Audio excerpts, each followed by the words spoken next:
Hi, I'm Adam Summer. You're listening to the Yerushalmi Talk podcast with the support of the Yeshivat Devar Yerushalayim in Har Nof, Jerusalem.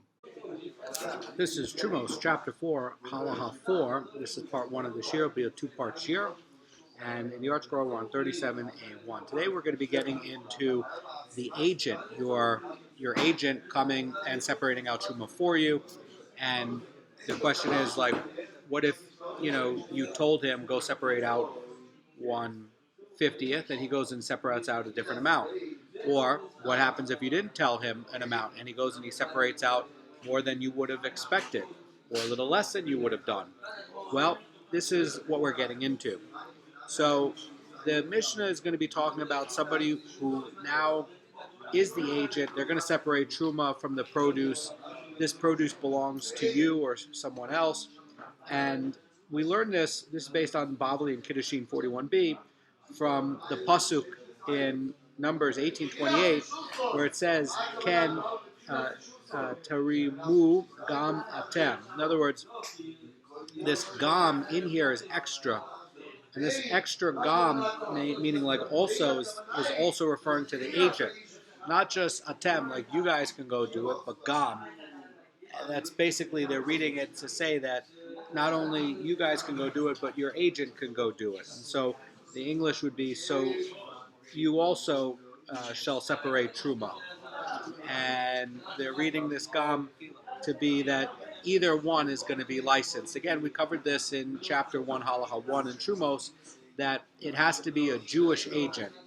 Anyway, the Mishnah starts off and it says, if you say to your agent, go and separate truma from my crop, and the agent separates truma according to the landowner's usual standard. And if he does not know the landowner's usual standard, he separates truma like an average person, 1 part in 50. So in other words, if the agent already knows what the consumer is going to be normally doing it at, let's say he's going to normally separate out like a miser at 1/60th, the agent is going to go follow that if he already knows. Or he could be instructed to go and follow my normal amount. And basically, you go and you separate out what normally is done. Now it says if the agent does not know the landowner's usual standard, he separates truma like an average person, 1 part in 50. So if the agent is unaware of the owner's usual practice, he can assume that the owner wanted him to appoint the average measure of 1/50th. And so now the question goes to what happens if somebody went too much or too little from the correct amount of truma. And keep in mind, this is all by estimate anyway, right?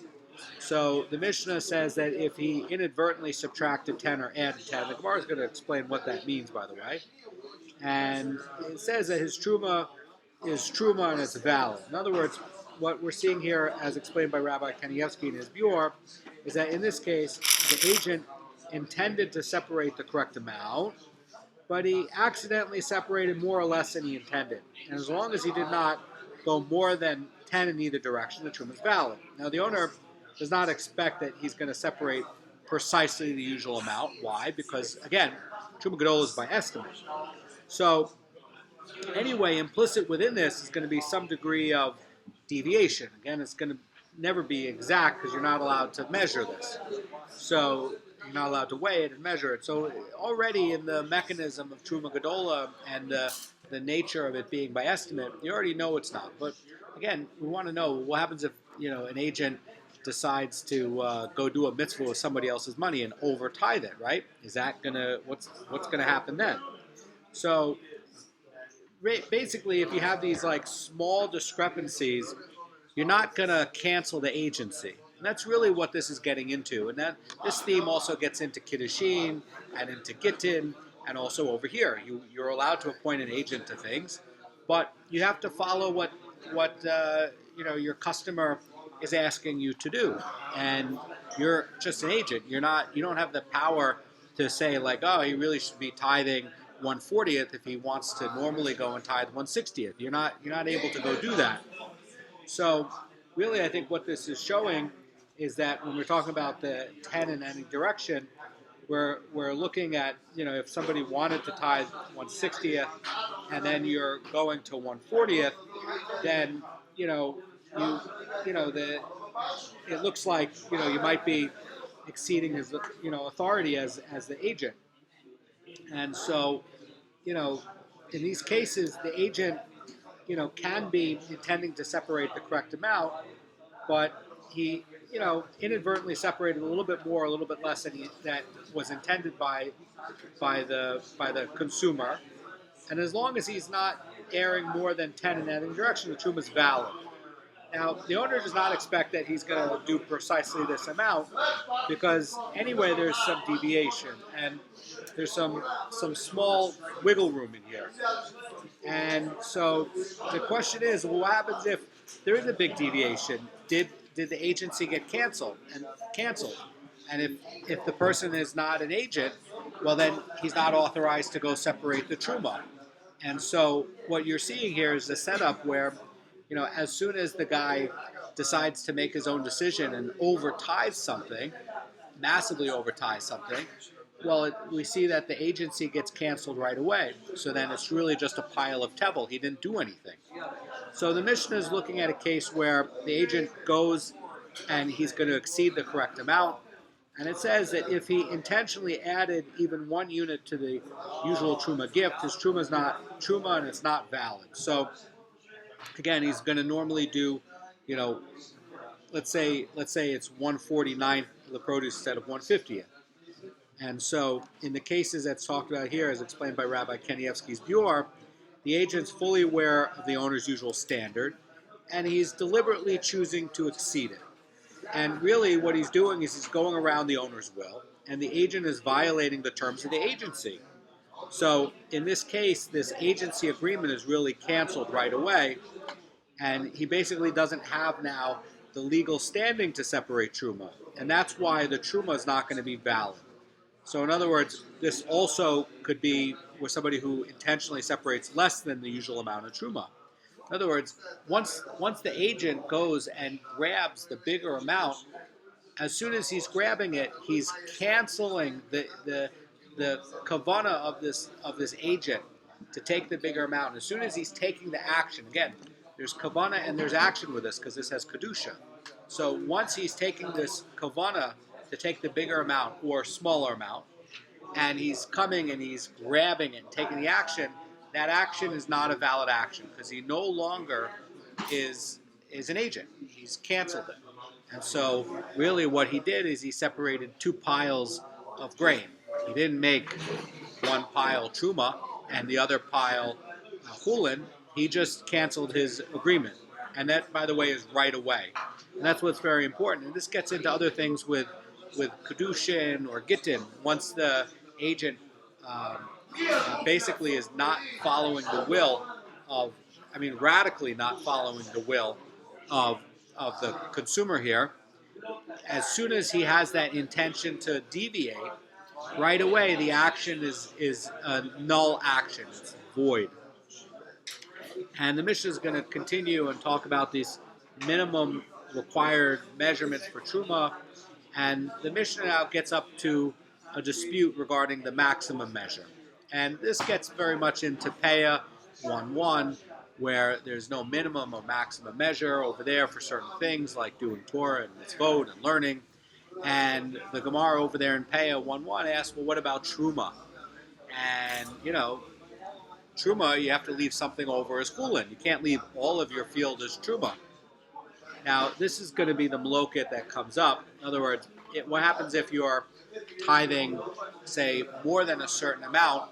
Is one part automatically going to be truma, and then the extra part going to be meiser rishon, which is going to be the next set of tithes, and then the rest of it's going to be chulin? Or is it going to be something else? And that's what we're going to be getting into a 3-way argument between Rabbi Eliezer, Rabbi Ishmael, and Rabbi Tarfon and Rabbi Akiva. Halacha is going to go by Rabbi Tarfon and Rabbi Akiva.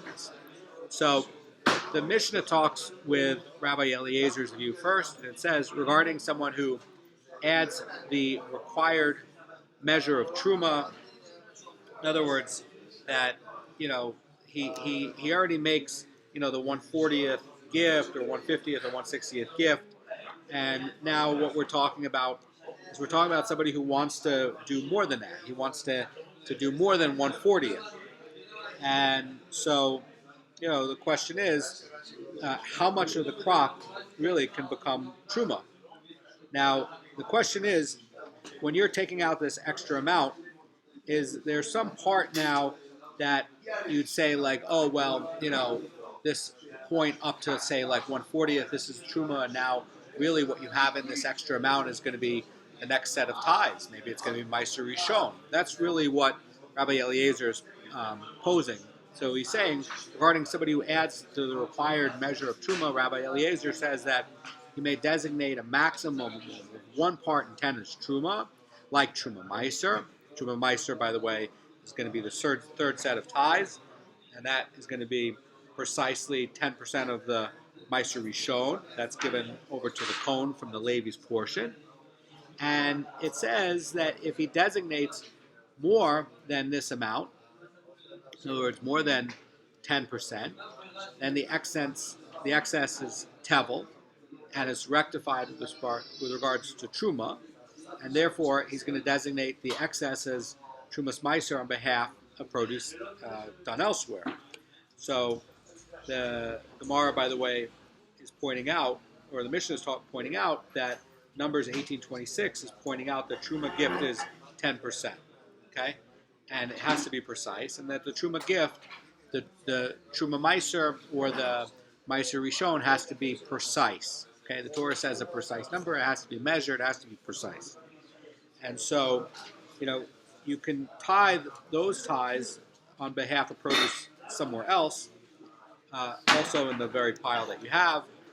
And really, what Rabbi Eliezer is saying that only 10% of the produce can ever acquire the truma status, and anything beyond 10% does not become truma, and it's treated as the rest of the pile. And so really what he's saying is that, look, we have in the Torah, he's making a Gezerah Shava, or his tradition or his teachers are saying that there's Gezerah Shava that's limiting you to 10%. And just as Truma Meiser, which is the third tithe, is going to be limited at 10%, he's going to be saying implied within there is going to be the other mention of Truma, which is Truma Gedola. And he's saying, just like over here, Truma Meiser is going to be limited at 10%. Can't go under 10%, can't go over 10%. Over here, if you're gonna go over, then you're also capped at 10%. You can't go over that. So really, what he's going to be saying is that if you rectified it with respect to truma, and you're going say 20% according to Rabbi Eliezer, he's saying that the remaining part, if you took out 20%, he'll say that 10% is going to be Truma Gedola, and the other 10% that you took out that's in this second pile is tevel with respect to the other tithes. And the other part in the 80%, in the other 80% left over is going to be tevel as well. In other words, that he's going to be saying that, let's say you took out 20%, and you now have 2 piles of grain, and one pile is 80 sa'ah, and the other pile is 20 sa'ah. And basically he's going to say that your 10 sa'ah in the second pile, that's Truma Gedola. But now you have in there another 10 sa'ah that's still tevel with regards to the next set of tithes. You have to take out the Meiser Rishon, you have to take out the Truma Meiser, you have to take out the Meiser Sheni. And you didn't, you only have half of this as tithe. Now, when we get to Rabbi Akiva's position, Rabbi Akiva is going to be saying that you could go up to even 1 stalk of grain. You just always have to make sure there's 1 part that's chulin and 1 part that's tevel. So he's going to be saying that in the same case that Rabbi Eliezer had, that if you separated out 20%, he's going to be saying the whole thing is Truma Gedola, no problem. It's not partially tevel. It's fully tied. And then the other 80 sa'ah that you have in the main pile, now you take out your other ties from there. So that's really what he's talking about. And so normally Truma Meiser is going to be generally taken by a Levi from the Meiser Rishon. This mission is implying that the owner himself designates the Truma Meiser. This is going to be a minority view by a Tana, by Abba Elazar ben Gamla. Bavli brings it up in Gittin 30b. And he's going to be, this Tana, Abba Elazar ben Gamla, is going to be authorizing over there in Gittin 30b that an owner can separate Truma Meiser from Meiser Rishon in his own possession. So, normally we would think that maybe the Levi has to get it and then do it. And this Tana is saying that no, you could go separate it out from your own piles and go and do the designations and then go give it. That's a surprising Hiddush. It's a minority opinion. Now, there's a dissenting view on this. So we see here Rabbi Eliezer's view, and he's saying, again, that you have a cap, and he's saying that his tradition is that there's a Gezerah Shava between the 10% that the Truma Meiser is referred to in the Torah and the other Truma, which is Truma Gedola. And he's saying that your maximum measure is 10%, and everything else that you took out is going to be limited. The next view, and this is a dissent. Rabbi Yishmael says when separating Truma, one must remain with at least half Hulin and half Truma, and you can't designate more than half as Truma. In other words, Rabbi Yishmael has a tradition that up to half the crop can be designated, but no more. The Gemara, by the way, is going to give a source for his ruling. And then you have the third view. The third view in the Mishnah is Rabbi Tarfon and Rabbi Akiva say that one may designate as much Truma as he wishes, provided he at least leaves some hul in there in the pile. In other words, even if you left a single stalk of grain as hulin, that's going to be fine. And so and again, this comes up in Yerushalmi Daf Yomi 1:1, and basically he's saying that there's almost no upper limit. You just have to leave one part that's hulin. In other words, you can't take all of it to be truma. By definition, according to Rabbi Akiva and Rabbi Tarfon, when you're separating out truma, it means by definition that there's one part that's left over by hulin, by definition. It's not just that you went ahead and made something holy. You've separated something between holy and mundane. And so you can't fully separate it out all as truma because you didn't do that function. In other words, you didn't leave something over to do that separation between mundane and holy. And by the way, we do this every week when we're doing Havdalah. We say, blesses Hashem who separates between holy and secular. And that's literally what you're doing. You're separating. You're taking and making two things and a distinction. So you can't, by definition, designate all of your crop as truma. There has to at least be one grain. One grain left as a minimum. And so, it's not exactly without limit. You have to at least leave some part over as hulin.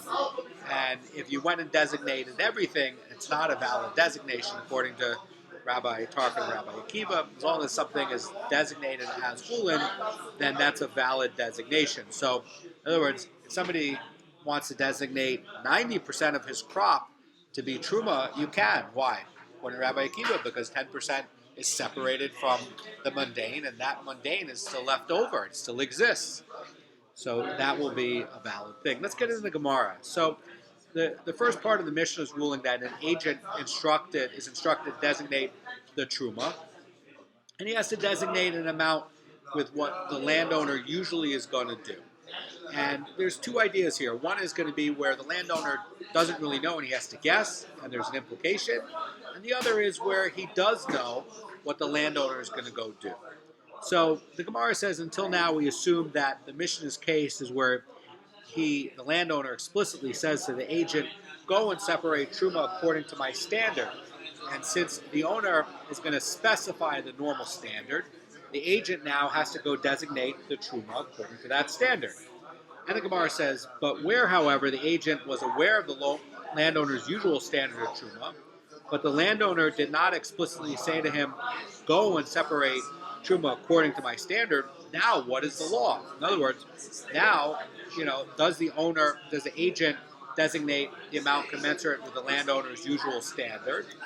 Or, now that the landowner did not give specific instructions, can he just go and designate 1/50th as a gift just like an average person. In other words, now in the lack of a statement to the agent, is that now implying something else, that maybe it's the will of the landowner that he wants to just do the normal amount? So the Gemara is going to respond and say, let us learn the answer to this question from the following clause of the Mishnah. It says, if he does not know the landowner's usual standard, he separates truma like an average person. In other words, that's 1 part in 50. And really what this is saying is, from these words, we can deduce that it is, says the Gemara, because he does not know the owner's usual standard, he can designate 1 in 50. But the Gemara says, if he does know the owner's usual standard, then even if the owner did not explicitly tell him to follow the standard, it is as if he told him. In other words, the agent must designate an amount commensurate with the owner's usual standard, even if he didn't tell him, because he knows that's what he normally is going to do. And he cannot assume that the owner would agree to give a gift of the average person. In other words, the Pnei Moshe explains this as a permit allowing a truma designation of 1/50th by one who is aware of the owner's usual standard. It's going to be a greater novelty than one who's allowing this designation by one who's unaware of the usual standard. And if the former is allowed, then the Mishnah should have taught this greater novelty. And since it does not, and it's going to limit itself to a lesser permit, it's clear that the greater permit is in fact not allowed. So the next part of the Mishnah goes like this. If he inadvertently subtracted 10 or added 10 as truma, and we're going to get into the definition of that. And the Mishnah does not explain what is meant by the subtraction or the addition of 10, but the Gemara explains it, and that's why we need a Gemara. The Gemara says, Rabbi Bun Bar Kana says, in the case where the agent subtracted 10 is where he designates truma of 50 sa'ah of produce, and if he subtracts from the truma 1 portion of the size, usually separated from 10 sa'ah, then the Gemara says, and the case is where the agent added 10, where he adds to the truma 1 portion of the size, usually separated from 10 sa'ah. So, according to Rabbi Bun Bar Kana, let me explain this with the Mara Fulda's explanation. When the Mishnah is saying that the agent subtracted or added 10, it refers to truma subtracted from or added from the usual gift. And if the amount added or subtracted is 1 from 10, which refers to the amount usually taken from 10 sa'ah of produce, then the Mishnah's case is where the agent separated truma from a 50 sa'ah pile, and since the owner would generally separate 1 in 50 as truma, the agent should remove 1 sa'ah from that pile. And the Mishnah is ruling that if he adds to or subtracts from the 1 sa'ah an amount equivalent to the truma normally taken from 10 sa'ah, in other words, 1/50th of the sa'ah is valid. In other words, if the agent is deviating from the owner's instructions, the inadvertent deviation of 1/5 is not significant enough to cause the owner to revoke the agent's appointment. And a greater deviation, though, would be grounds to cancel the agency.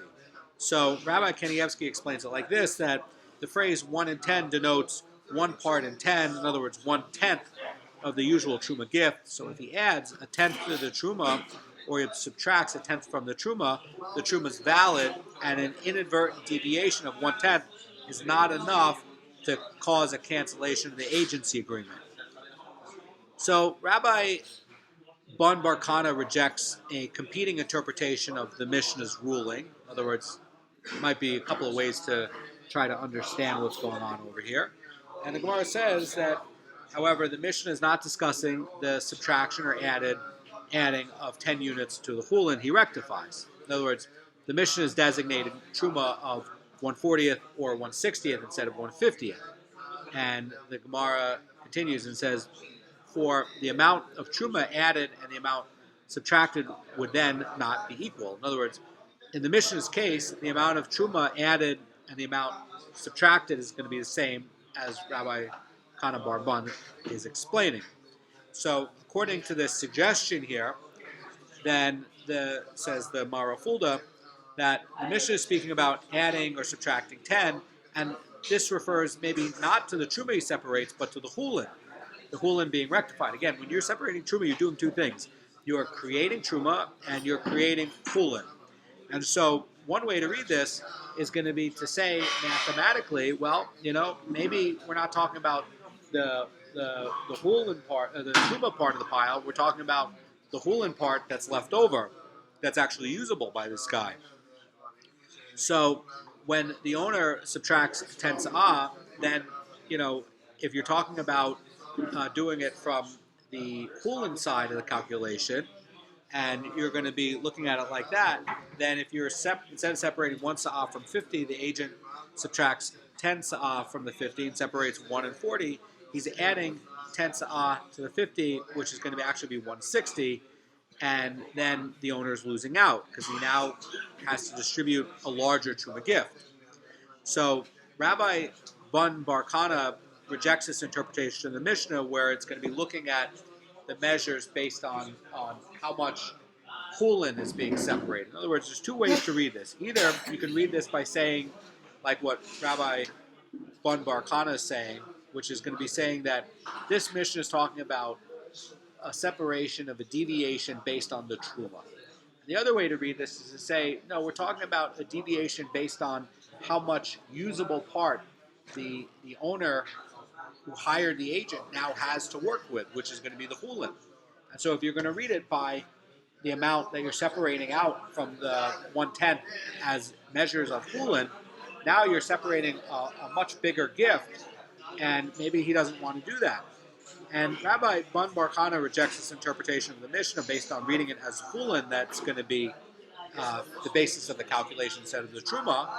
And he's going to argue that, according to that approach, the loss the agent causes would be greater than the gain he grants by adding to it. And it's highly unlikely that the owner would tolerate a greater loss than gain. And therefore, the Mishnah's case, according to Rabbi Bun, is going to be, where the loss and the gain to the owner is equal. So,